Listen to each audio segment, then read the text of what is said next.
The Third Testament, Section 1, The Second Coming of Mashiach, Third Era of Revelation. Chapter 2, The Dawn of the Third Era. The First Revelation. This is a day of commemoration. On a day like this, I consecrated my first spokesman to make known through them my new commandments and my new revelations. The spirit of Elijah vibrated through Roque Rojas to remind you the pathway that is the law of Elohim. The moment was solemn. The spirits of those present were trembling from fear and anticipation, as was the heart of Yasharal at Mount Sinai when the law was promulgated.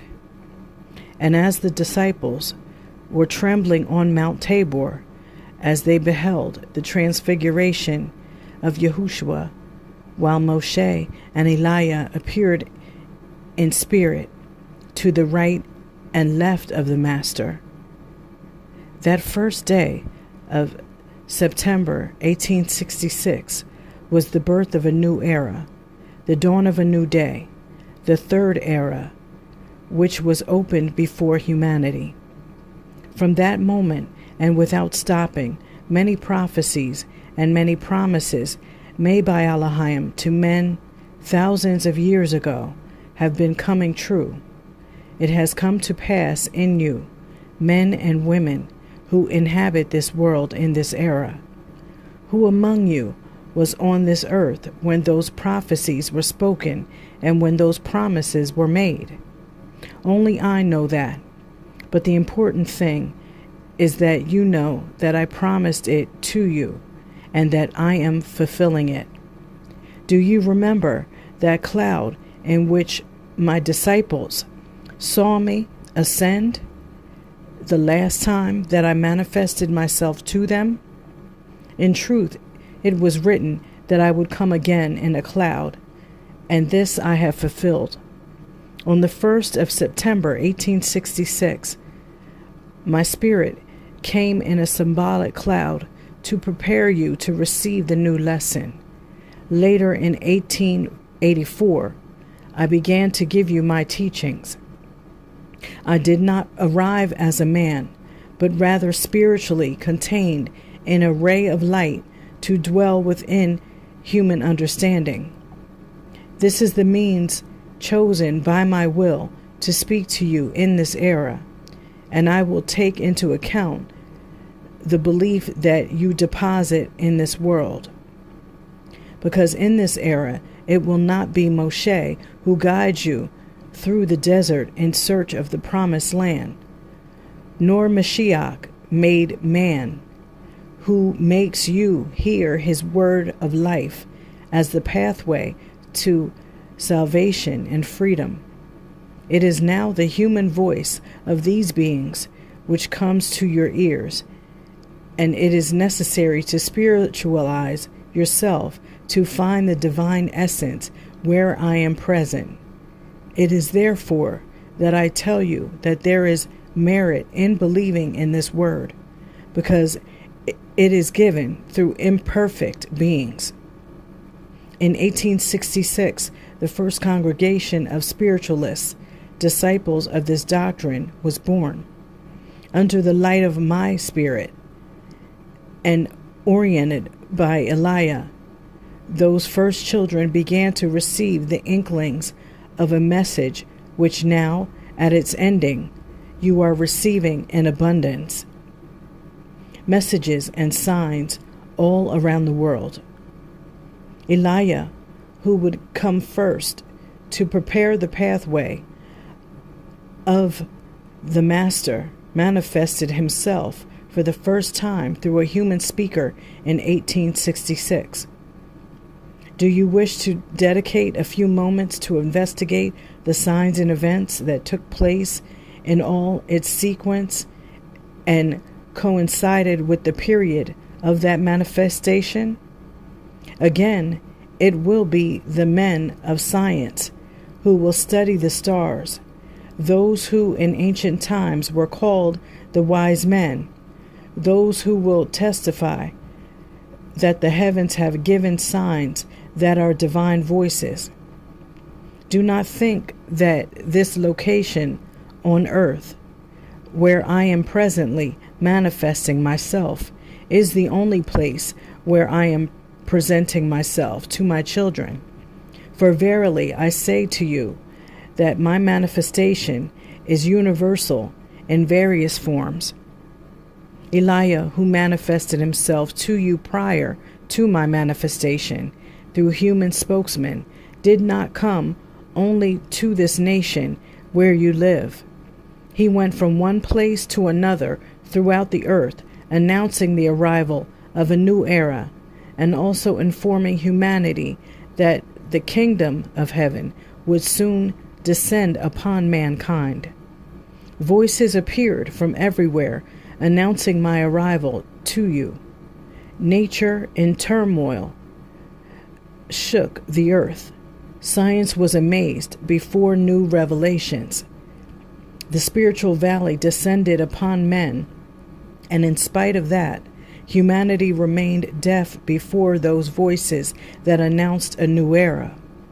A torrent of divine light descended to save men from the darkness, but they, selfish and materialistic, far from aspiring to the perfection of the spirit and the moral improvement of their lives on earth, took that light to build thrones and glories, material comforts and pleasures, and when they thought necessary, arms to destroy the lives of their fellow men. Their eyes were blinded in the intensity of my light, and their vanity caused them to become lost.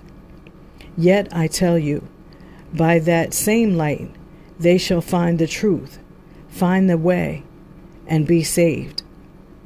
Those who have known how to truly receive this light as a divine message have allowed their conscience to guide their steps and their deeds, for they had a presentiment that the Master has returned and that he is among men. The representatives of the various sects and religions have not wanted to receive me. Their hearts, their dignity, and their false grandeur prevents them from accepting me in spirit.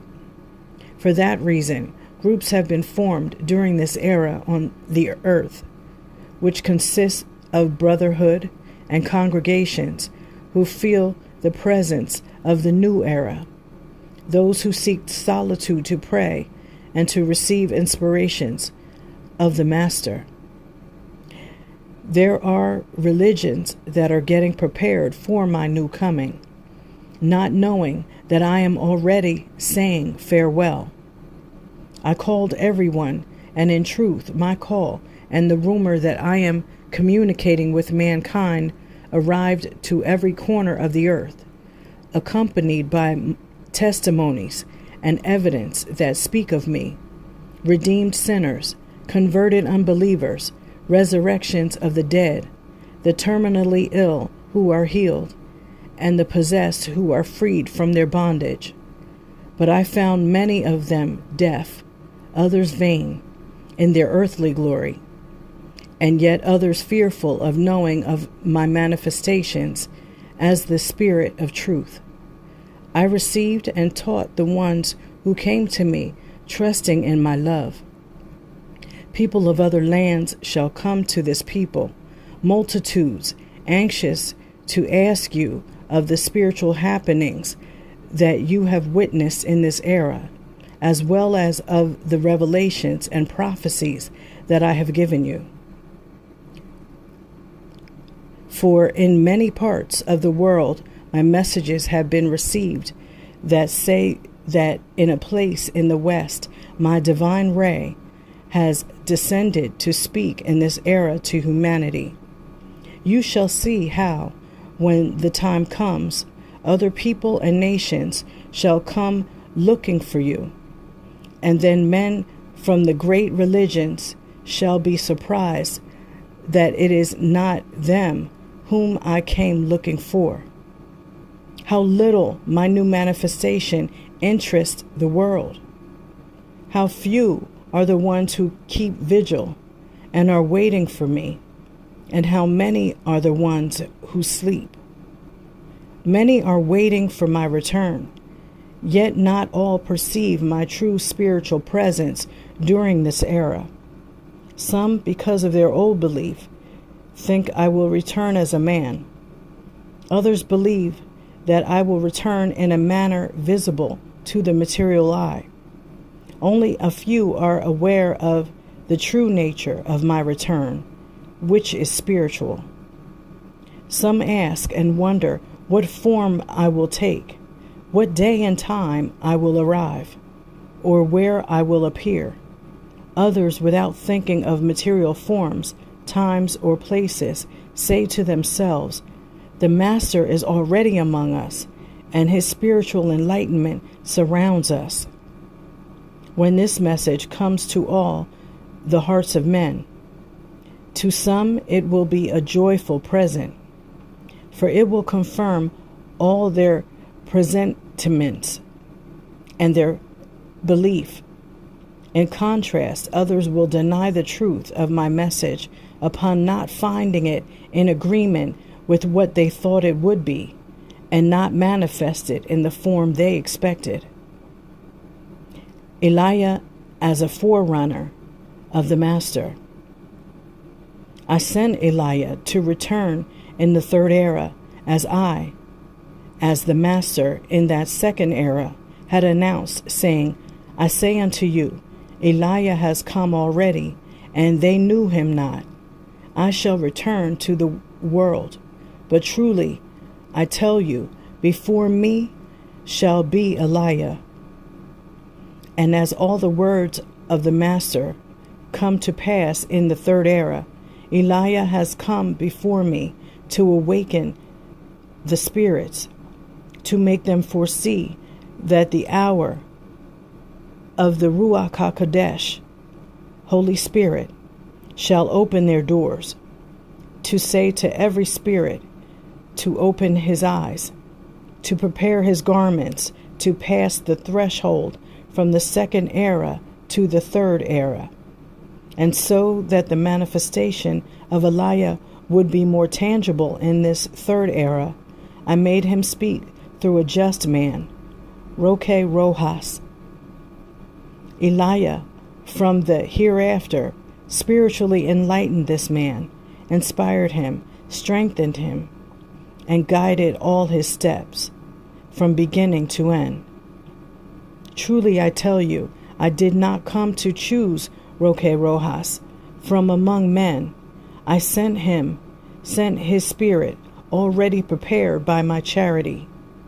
I gave him the material form that I had prepared, and you know that he was humble, that through his humility and his virtue, the Father manifested great deeds. He was a prophet, a speaker, a seer, and a guide.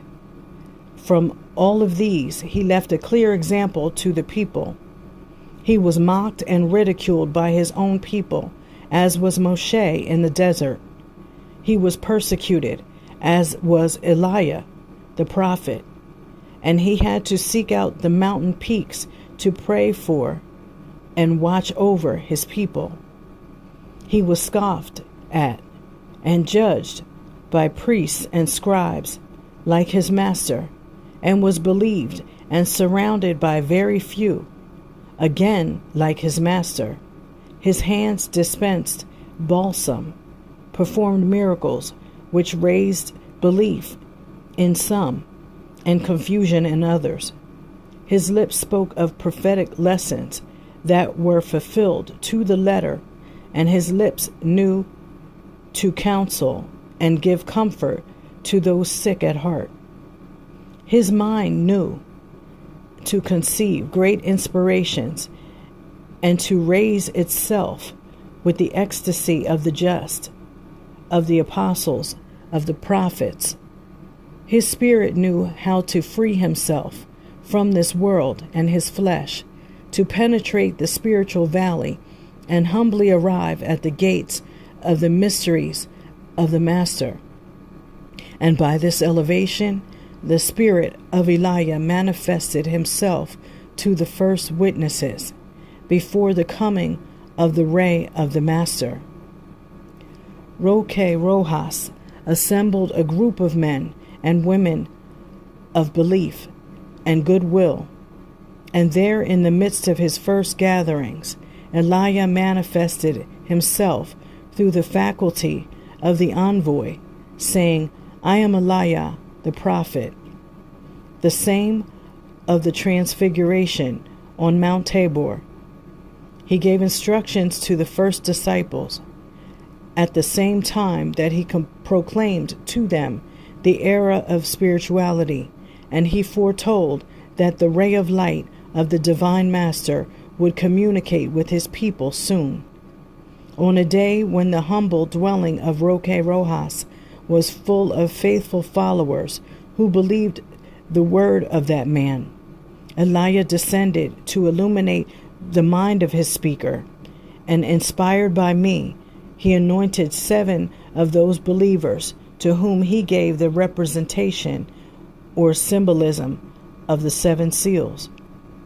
Later, when that promised moment of my communication took place, I observed that out of those 7 chosen, only one kept vigilance, awaiting the arrival of the pure spouse, and that heart was that of Damiana Oviedo, the maiden whose faculty was the first to receive the light of the divine ray as a reward for her perseverance and her preparation.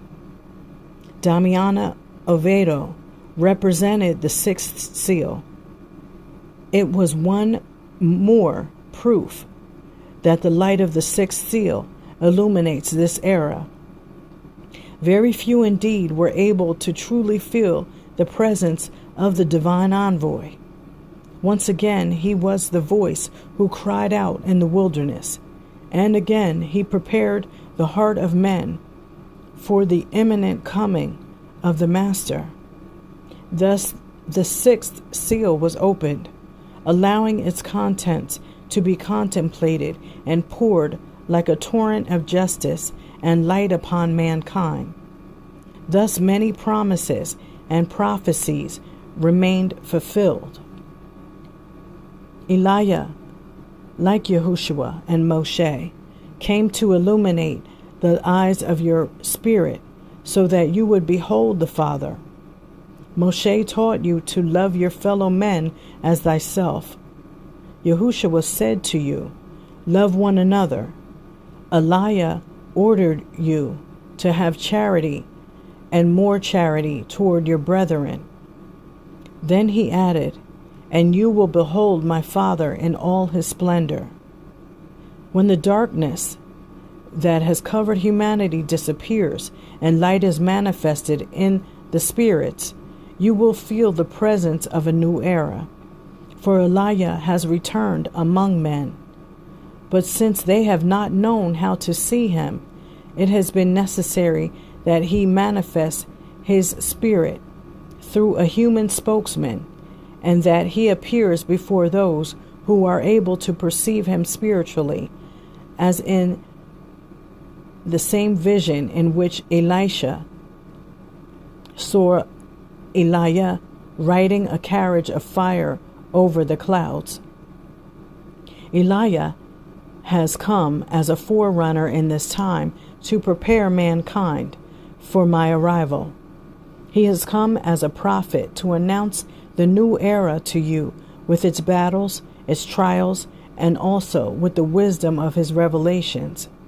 He comes with his carriage of light to invite you to enter it in order to lift you over the clouds and take you to the spiritual mansion where peace, shalom, reigns. Trust in him as the good shepherd. Follow him spiritually as the people followed Moshe in the first era.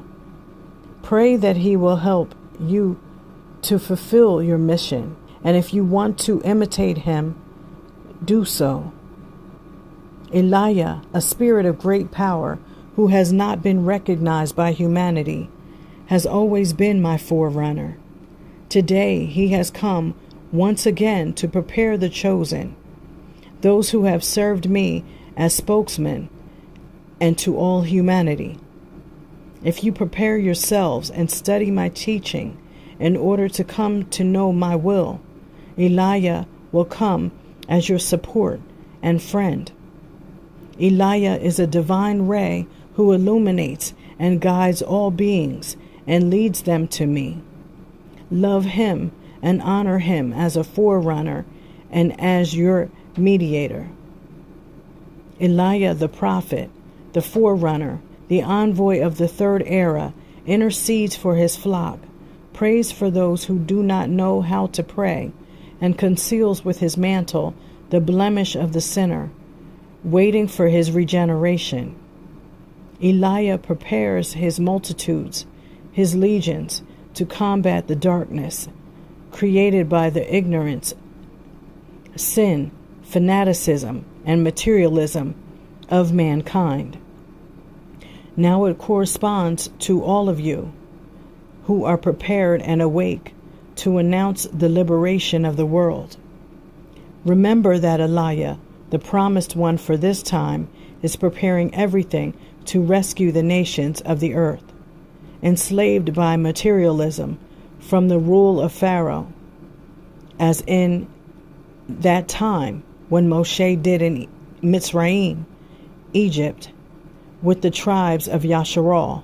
Tell your brethren that Elijah has already manifested himself through a human spokesman, that his presence has been in spirit, and that he shall continue to illuminate the way to all the people who shall come in the future.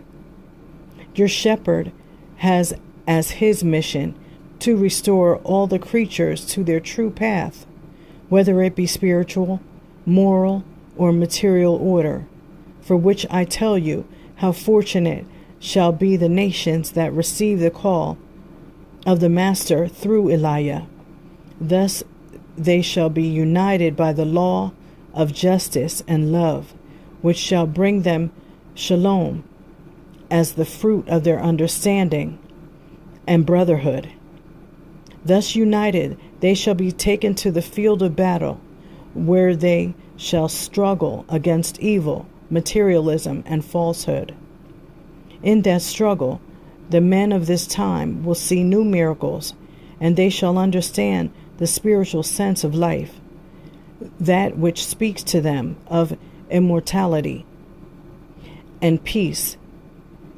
They will cease killing one another and realizing that what you should be destroying is your ignorance, your selfishness, and your insane passions, which have given origin to your obstacles and miseries, both material and spiritual.